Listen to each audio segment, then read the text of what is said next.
ஏற்பட்டுள்ள கடும் மழை காரணமாக 32 நீர்த்தேக்கங்களின் நீர்மட்டம் உயர்வடைந்துள்ளதாக நீர்ப்பாசன பணிப்பாளர் நாயகம் கலாநிதி ஜிஜிஏ கொடலியாத்த தெரிவித்துள்ளார்.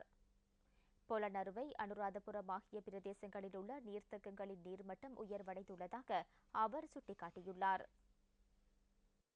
இதனால் நீர்த்தேக்கங்களுக்கு செல்லும் போது அவதானத்துடன் இருக்குமாறு நீர்ப்பாசன பணிப்பாளர் நாயகம் கலாநிதி ஜிஜிஏ கொடலியாத்த கேட்டுக் கொண்டுள்ளார்.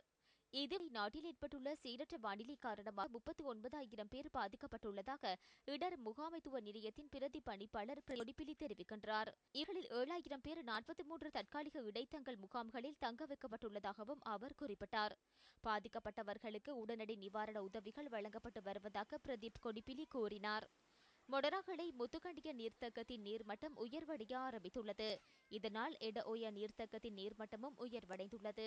இந்த நீர்த்தேக்கத்தின் நீர்மட்டம் மேலும் உயர்வடையும் பட்சத்தில் சியம்பலாண்டுவ மற்றும் லாகுகல் ஆகிய பிரதேசங்களில் உள்ள தாம் நிலங்கள் நீரில் மூழ்கும் அபாயம் ஏற்பட்டுள்ளதாக அவர் அச்சம் வெளியிட்டுள்ளார். எனினும் நீர்த்தேக்கத்தின் நீர்மட்டம் தற்போது குறைவடைந்து வருவதாக மொடராகலை நீர்ப்பாசன பணிப்பாளர் ABS நந்தலால் குறிப்பிட்டார். இதேவேளை தம்புளை பிரதேசத்தில் பெய்த பலத்த மழை காரணமாக அங்குள்ள விவசாய நிலங்கள் நீரில் மூழ்கியுள்ளன.